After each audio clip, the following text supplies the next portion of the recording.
Olá, muito bem-vindo, muito bem-vinda ao Bora Varejar, podcast aqui da Mercado e Consumo, que sempre traz notícias para você sobre varejo e consumo no Brasil e no mundo diariamente no portal mercadoeconsumo.com.br, nas redes sociais, estamos em todas elas, estamos também no YouTube e no seu canal, no seu agregador de podcasts preferido aqui com o Bora Varejar.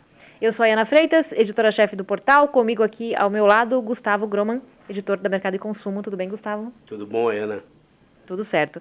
E hoje temos como convidado aqui no Bora Varejar o Marcos Gouveia de Souza, ele que é um dos maiores, se não o maior especialista em varejo do Brasil e também publisher da nossa plataforma Mercado e Consumo, criador dessa plataforma de conteúdo. Tudo bem, Marcos? Bem-vindo. Muito bem, mas eu sempre faço a correção que é muito importante.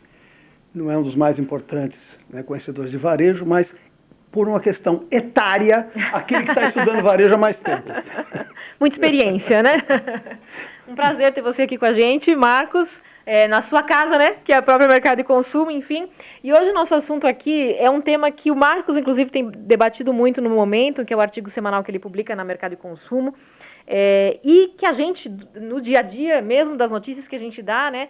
A gente acaba abordando muito, que é o varejo de valor e a importância desse modelo de negócios no mundo todo, né? Para contextualizar aqui para o nosso público, Marcos, primeiro, do que a gente está falando quando fala essa expressão, enfim, varejo de valor? Bom, historicamente, existiam dois grandes polos quando se falava em polarização de varejo, que era o varejo da experiência e o varejo de valor.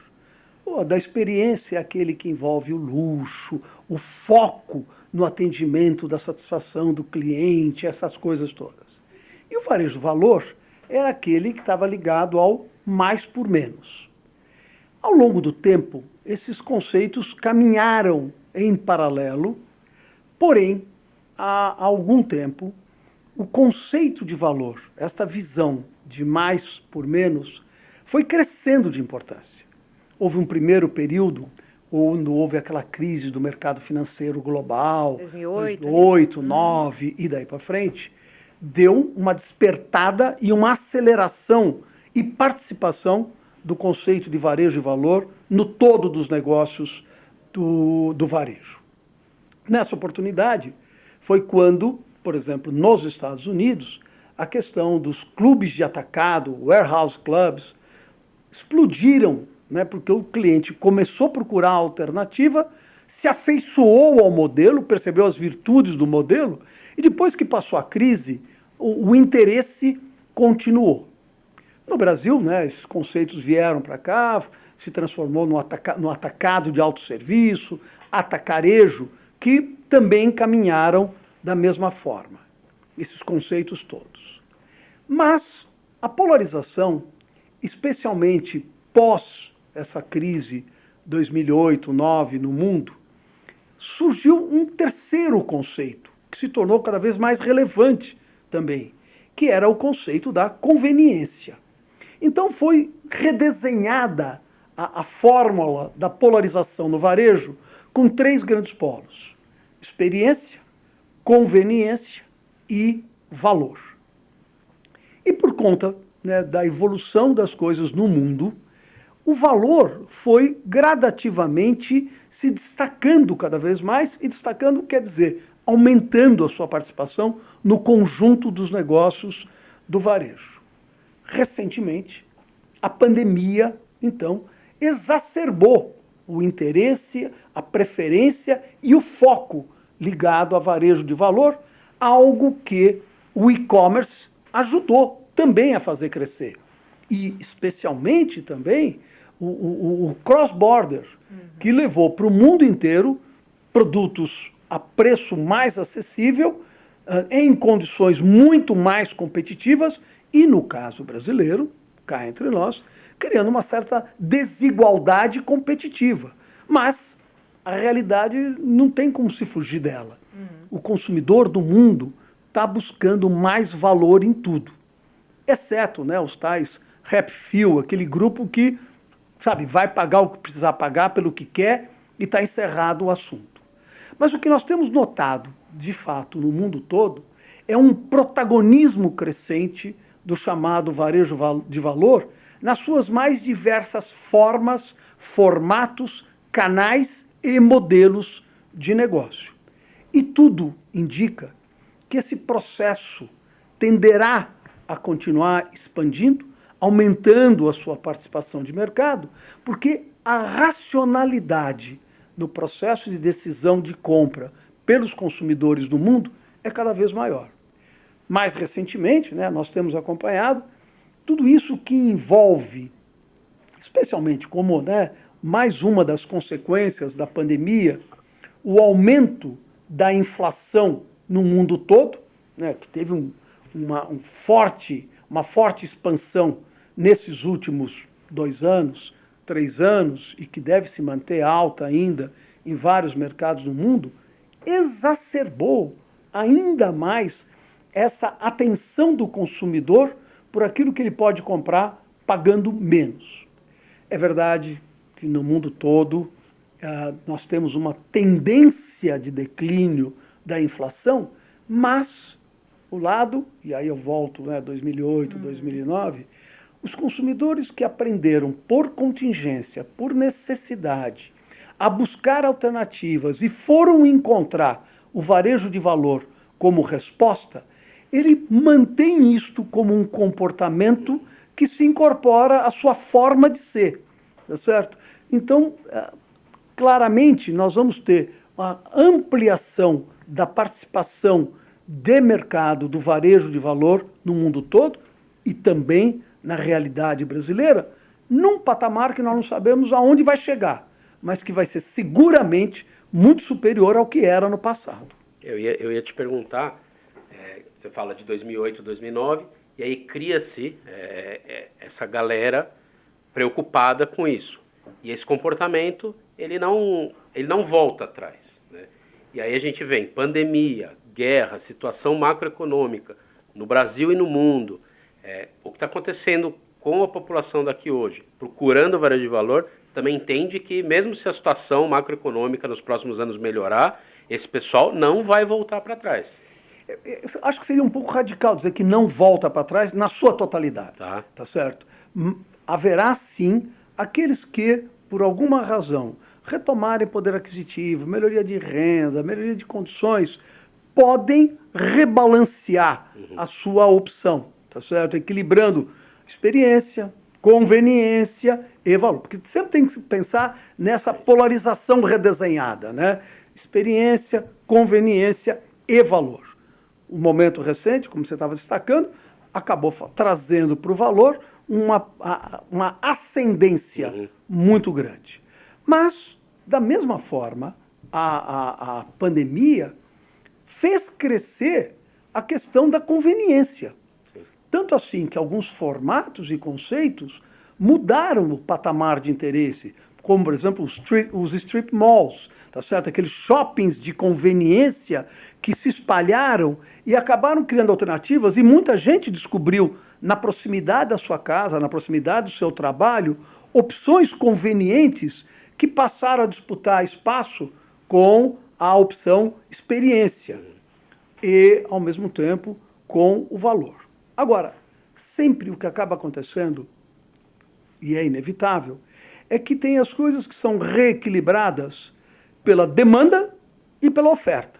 Então, a demanda, né, puxa vida, mais gente interessada em valor, faz crescer a oferta de valor. Então, a expansão que nós estamos tendo no Brasil hoje dos modelos de atacarejo, já dá para falar, talvez, atacarejo de primeira geração, atacarejo de segunda geração, daqui a pouquinho atacarejo de terceira geração. No segunda geração, os atacarejos passaram a incorporar perecíveis de uma forma mais marcante. Alguns já estão avançando com algumas coisas de serviço também. Então, você tem uma evolução do próprio conceito à medida que a demanda gera o interesse para atender aquilo que é emergente. E a oferta revista, reconfigurada, acaba, de alguma maneira, também estimulando a demanda. Então, esse processo é um processo contínuo que acontece no varejo de forma geral no mundo. Ok? Marcos, falando em atacarejo, né, tem empresas no Brasil, primeiro teve essa migração de várias lojas que eram hipermercados, se transformando em atacarejo, tem empresas de supermercado que estão entrando agora em atacado, né, que não eram atacadistas antes, enfim, é um negócio que tá tendo um bom resultado aí. E você estava falando disso, da mudança que existe quando há essa situação toda nos modelos de negócio mesmo, né, como as empresas se adequam a essas situações. Como você vê o comportamento do consumidor nessa situação? O consumidor que frequenta, por exemplo, o atacarejo, existe um novo consumidor frequentando o atacarejo? É o mesmo consumidor? Ou não? Por exemplo, uma classe média, média alta, que não frequentava, agora passou a ser público-alvo também desse tipo de negócio, enfim, desse tipo de loja? Bom, o atacarejo original, né, na sua concepção, que vem do Warehouse Club norte-americano, ele tinha uma predominância do comprador profissional. Tá. Né, ou empresarial, ou institucional, não importa como queiramos chamá-lo. Aqui no Brasil, essa predominância original foi dos operadores ou dos transformadores, que eram aqueles que iam comprar para usar este produto, para transformar, revender, fazer qualquer coisa. Com o tempo, especialmente durante a pandemia, houve um reequilíbrio entre aquele comprador profissional e o comprador final. Eu me lembro que no pós-NRF, o Ricardo Roldão, estava conosco e estava, né, numa pergunta nossa, estava destacando exatamente isto, que no momento presente existe um equilíbrio hoje, quase 50-50, óbvio que tem variação por empresa, por localização e uma série de coisas, entre o comprador profissional transformador e o comprador final. O consumidor final, o comprador final, é aquele que, particularmente durante o período mais crítico agora da pandemia, foi buscar alternativa para comprar mais por menos, porque, né, faltava renda, faltava emprego, faltava dinheiro de forma geral. E boa parte desses, permanecem, mas ao mesmo tempo, lembrem, né, quando uma sociedade se desenvolve, há uma migração segura de dispêndio em todas as categorias do dispêndio pessoal, familiar, migrando de produto para serviço ou solução. No mundo moderno, tem-se que, nas economias mais desenvolvidas, 68% em média do PIB das economias mais desenvolvidas é de serviço. Então, nas discussões que a gente tem tido aqui no Brasil, né, puxa, revitalizar a indústria é importantíssimo, de fato é importante, mas, né, a marcha do tempo é meio inexorável. Ninguém vai comprar 3 refrigeradores por ano, né? Agora, fazer viagem, entretenimento, lazer, educação, saúde, você aumenta o dispêndio à medida que vai amadurecendo uma sociedade.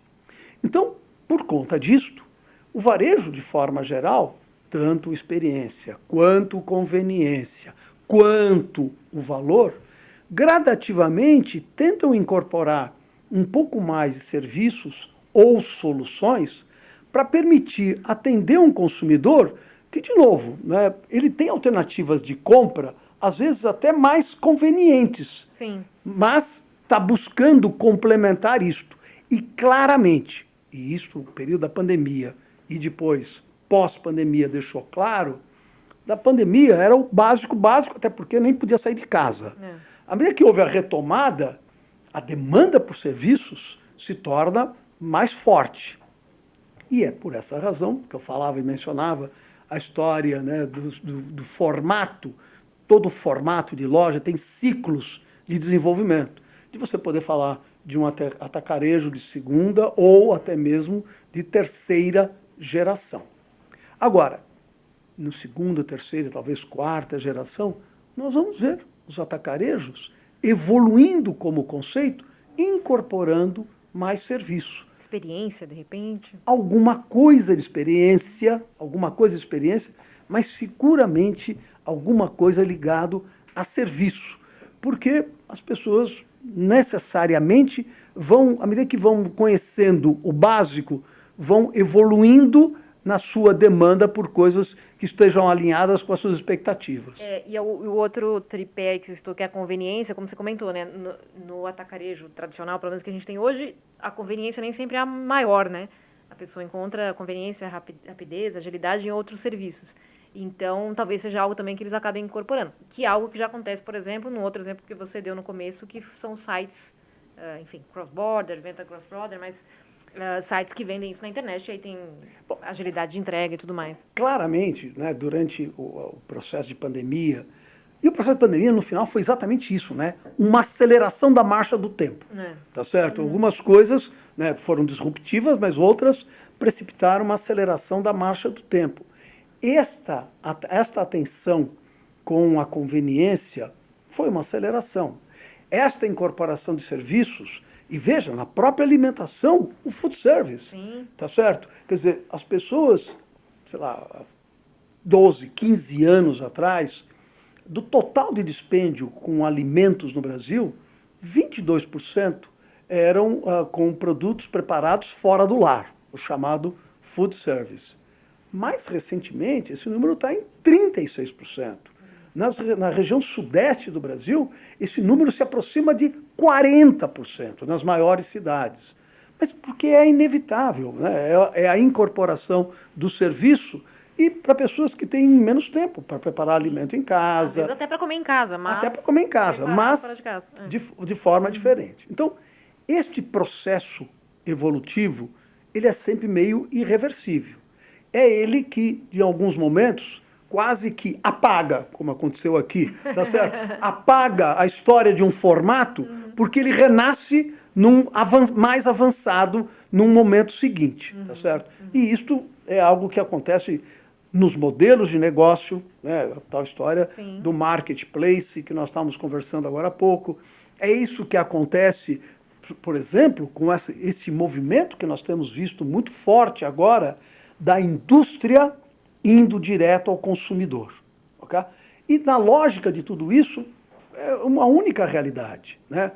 O consumidor no epicentro de tudo está fazendo com que a indústria, e vejam exemplos, Unilever, Procter & Gamble, Nestlé com Nescafé e outros tantos mais no mundo, a indústria está, de alguma maneira, se reinventando, buscando esta conexão direta com o consumidor final, porque ou ele reduz este gap, ou ele perde essa conexão e perde protagonismo estratégico. Esse movimento todo que leva, né, Omo abrir lavanderia, P&G criando também operações diretas, seja de lavar carro nos Estados Unidos, seja lavanderia no Brasil e coisas desse tipo, no Brasil e no mundo, tem a ver com essa busca de proximidade com o consumidor, porque este consumidor, com muito mais oferta à sua disposição e muito mais bem informado e com muito mais alternativa para decidir o que comprar, onde comprar e como comprar, sabe, ou chega até ele numa equação que signifique maior benefício percebido aqui e agora, ou ele muda. Vai, Gustavo. Não, eu ia perguntar para o Marcos, que ele fala dessa mudança do comportamento, né, do consumidor, por N motivos, né, 2008, 2009, a pandemia, enfim. E aí eu lembro assim, que a gente tem, você vê pela internet espalhado aquele meme, brasileiro é criativo, agora a NASA vem, né, porque o pessoal faz umas coisas... alguma coisa. né, tal, muitas coisas criativas. E eu acho que o brasileiro, assim, pensando, tipo, população é criativa mesmo, no sentido. A gente pode procurar outras palavras, mas vamos deixar a palavra criativa. E eu fico pensando, e aí vai o questionamento para você. O mercado é menos criativo do que o brasileiro, do que a população? Me parece que o mercado, ele reage, ele é provocado por algumas situações e ele reage, como você está falando agora de tudo isso que você falou, das empresas e tal. Mas você acha que um próximo passo seria o mercado não reagir, mas ele ser mais criativo e já sair na frente? Ou não tem como? Tem que esperar mesmo, entender a mudança do comportamento do consumidor e aí sim dar um passo. Vamos talvez dividir em duas questões, né? Uma, que é essa história de que demanda gera oferta e oferta gera demanda, né? Esse é um processo permanente Isso acontece no mundo inteiro, o tempo inteiro, e é por aí que nós vivenciamos as transformações que acontecem, os ciclos de evolução do varejo, do consumo e daí para frente. Esse processo de tempos em tempos tem uma aceleração, em outros momentos ele tem uma normalidade de evolução, né? Vamos pegar o exemplo mais típico, que é o negócio das lojas de departamentos, né, que nos Estados Unidos, num determinado momento, na Europa, num determinado momento, era assim a Coqueluche, a Macy's, Bloomingdale's, Saks, Rinascente, e vai daí para frente. E hoje em dia, especialmente no mercado norte-americano, perderam viço, perderam vigor. E estão tentando se reinventar, tá certo? Elas foram substituídas pelas lojas de departamento orientadas para a moda.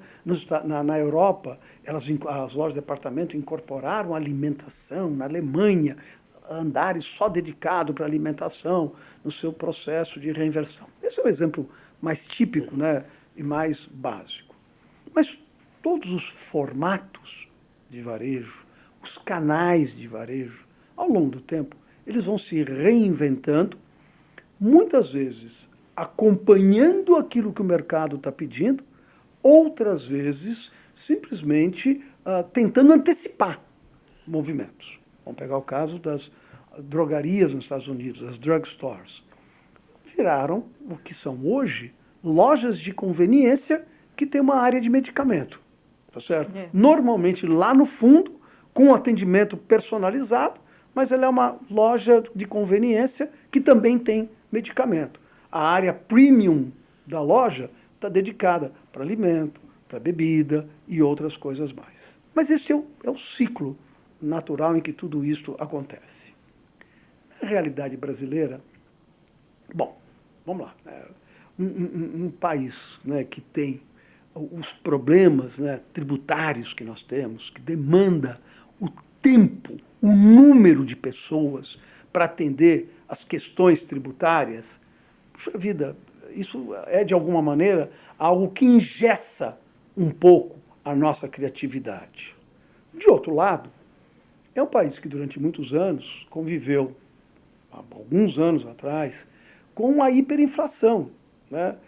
Quando recentemente, nós estamos em alguns encontros internacionais, o pessoal desesperado da Europa e dos Estados Unidos, como é que administra um negócio de varejo com 8% de inflação? Deixa eu te contar, né? Vamos falar agora de 80%. É 8%. Né? Vamos falar agora de 80%. O que se criou no país, o que se inovou, e isso, né, a males que vem para bem.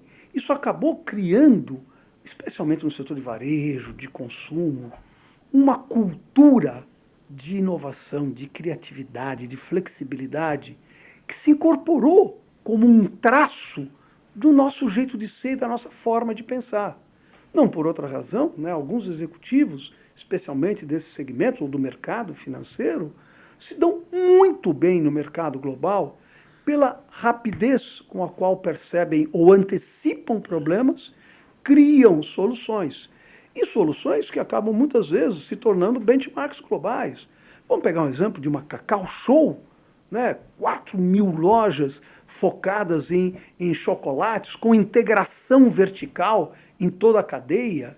Vamos pegar o caso do Boticário, um ecossistema ligado à saúde e beleza, a maior rede de franquias de beleza no mundo. São benchmarks que acabaram sendo gerados por conta de um modelo próprio desenvolvido aqui e com muito sucesso. E existem muitos mais exemplos com respeito a isso. Vamos pegar uma própria Riachuelo, a integração vertical que ele tem, né, do fio ao antigo carnê ou ao Pix, se a gente quiser agora. Vamos pegar o caso do Pix, que também é um excelente exemplo, onde, né, a correta gestão e visão do Banco Central do Brasil, é sempre importante ressaltar isto, acabou criando um instrumento de pagamento que hoje é benchmark no mundo. De alguma maneira, inspirado pelos modelos que foram desenvolvidos na China, mas adequados aqui sob controle do Banco Central. Essa talvez seja a maior distinção entre o ePay da China, que era uma iniciativa privada, tá certo? Lá na China, sem controle do Banco Central, que fez com que até mesmo o governo chinês, entre aspas, intervisse no Alibaba para acertar as coisas e colocar isso numa perspectiva, no Alibaba, Tencent e outros, para colocar isso numa perspectiva correta. Okay? E aqui no Brasil, quando se anteviu a possibilidade de um WhatsApp que, tanto quanto em outros mercados, tenderia a dominar a sistemática de pagamentos digitais, o Banco Central teve a visão de segurar o WhatsApp, estimular e acelerar o processo do Pix, que faz com que, né, recordes atrás de recordes de uso do Pix pela população brasileira. E hoje o Pix é, sem dúvida, um benchmarking global. A própria China agora está trabalhando o seu e-yuan para conseguir fazer com que tenha um sistema de pagamento digital sob controle do Estado, e não mais na forma privada como tinha. Então, de novo, né, acho que todos nós somos, até por bom senso, muito críticos em relação às coisas que nós fazemos no Brasil em termos macro. Mas não se pode deixar de ignorar, né, o que nós temos feito no Brasil em termos ambiciosos, como é todo o setor do agronegócio brasileiro, né, que é um outro benchmarking global, só que, né, o que nós temos de condições para fazer o que nós fazemos aqui não se reproduzem em outros países, o que criou para o agronegócio brasileiro o protagonismo que ele tem hoje em dia. Mas chegando, né, naquilo que é varejo, consumo, que é um pouco mais da nossa pauta, nós temos soluções criadas por aqui, adaptadas aqui, que são magníficas e que precisam ser melhor desenvolvidas. Agora, imagine se as empresas não precisassem o número de horas e o número de pessoas para enfrentar os problemas tributários que nós temos por aqui. Se nós conseguíssemos desamarrar um pouco mais as empresas para utilizar toda essa criatividade, essa condição de inovação para poderem ser mais agressivas e mais ambiciosas em termos dos seus projetos. Diminuir um pouquinho a tal da burocracia, né? Exato. Velha conhecida nossa, né? Voltando a falar de formato, Marcos, você estava falando de lojas de departamento, né? Que, enfim, tiveram seu auge ali e se reinventaram. Algumas foram mais para moda, outras passaram a oferecer serviços mesmo, né? Até nós três tivemos a oportunidade de visitar neste ano a Nordstrom em Nova York, que oferece uma série de serviços, restaurante, enfim. Se reinventaram ali. Eu queria te perguntar dos hipermercados. Os hipermercados, eles são um conceito que não tem mais espaço, porque perderam ou para o atacarejo ou para o mercado de bairro, e a gente está falando das mesmas empresas, às vezes, né? Aqui tem hipermercado, tem atacado e tem o bairro também. Ou você vê uma remodelação aí do hipermercado? Eles vão ter que se transformar de novo, né? Porque já... Sim. É que quando cresce, né, aquele polo da conveniência, o hipermercado, seja pela localização, seja pela sua proposta, ele deixa de ser conveniente. E é isso que, na Europa, nos Estados Unidos, com supercenters, né, que foram criados a partir da inspiração dos hipermercados no Brasil, pelo Sam Walton nos Estados Unidos, ou os hipermercados aqui no Brasil, como formato, ele perde atratividade. Por essa razão, boa parte deles, ou uma parte significativa deles, se transformou em atacarejo, porque estava em linha com a demanda emergente. Eles vão ter que se reinventar, ou se transformando num polo onde, ao lado dos produtos, se coloque mais serviço, mais conveniência, aproveitando a localização possível, ou, como muitas organizações acabaram fazendo, convertendo o antigo hiper para um atacarejo. Agora, para fazer o paralelo com a moda que você estava falando, das lojas de departamentos.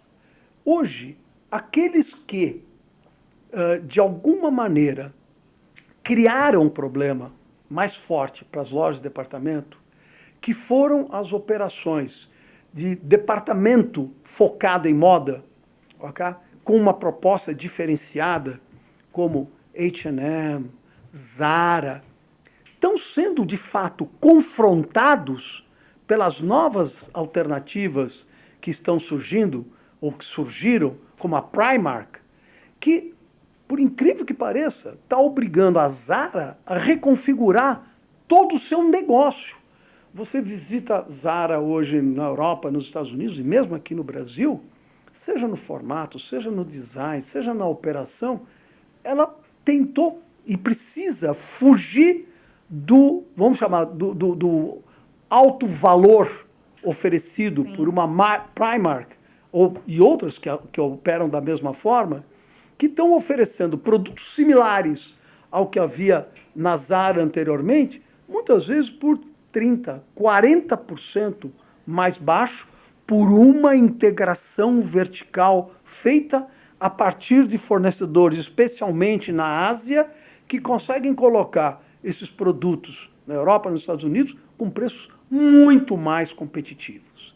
Então, este é o ciclo meio inevitável da transformação de formatos e do avanço que se faz, buscando novas alternativas e modelos de negócio para oferecer mais por menos ao consumidor. Mas, ao mesmo tempo, você tem o setor de luxo que não perde a sua majestade. Verdade.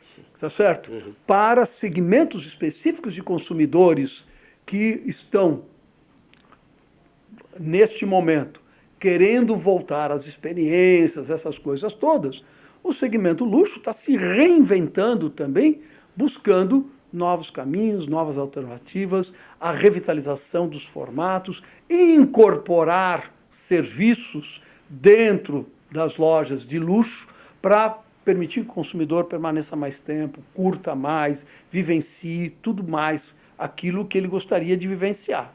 Então, esta é a dinâmica permanente do mercado. E a cautela que sempre temos que ter é que a gente fala sempre em termos muito genéricos, de média. E precisamos entender que cada vez mais esses mercados estão nichados, quando não individualizados, e as ofertas que são concebidas têm que considerar exatamente isto. Você tem uma multissegmentação e uma exponenciação dos nichos de mercado, chegando ao extremo da individualidade, quando é possível, especialmente no luxo. Eu pensei aqui na Nordstrom mesmo, que a gente visitou em Nova York, tinha lá um shoe bar, né? Um bar, você vai comprar sapato com as amigas, de repente faz um encontro lá e também toma um drink. Ou vai tomar um drink e experimenta sapato, enfim. E era no andar dos sapatos, porque no outro andar nichado tinha um outro bar referente àquele produto também. Exato, mas talvez isso funcione naquela loja, naquela cidade, a gente tá falando Nova York, obviamente, mas enfim, naquele bairro, né? Não funciona em toda a Nordstrom, por exemplo. Até nisso também existe aí uma necessidade de personalização, né? Eu diria assim, quase que individualização da proposta. Sim. Tá certo? Sempre considerando o micromercado. E isso é um dado importante, tá certo? As pessoas vão se deslocar cada vez menos, porque tem a componente conveniência que se torna cada vez mais relevante. Porque, né, no mundo moderno, todos nós podemos ter quase mais de tudo, só não temos mais tempo. Exatamente. E, por falar em tempo, pegando o gancho que o Marcos já deu, nosso tempo acabou, poderíamos falar mais aqui desse tema que é fascinante, porque a gente está falando aqui, a gente falou de várias coisas, né? Falou de macroeconomia, mas falou também de comportamento, falou de modelo de negócio, enfim, fomos aí, fizemos uma viagem longuíssima aí pelo varejo, pelo comportamento do consumidor. Marcos Gouveia de Souza, publisher da Mercado de Consumo, CEO da Gouveia Ecosystem, que é a empresa que abarca várias empresas, consultorias de varejo, enfim, e outras empresas que atuam no mercado de varejo de consumo e também a Mercado de Consumo. Obrigadíssima pela sua presença aqui no Bora Varejar. Uma satisfação. Estamos sempre juntos, segunda-feira, no Momento na Mercado de Consumo. É verdade.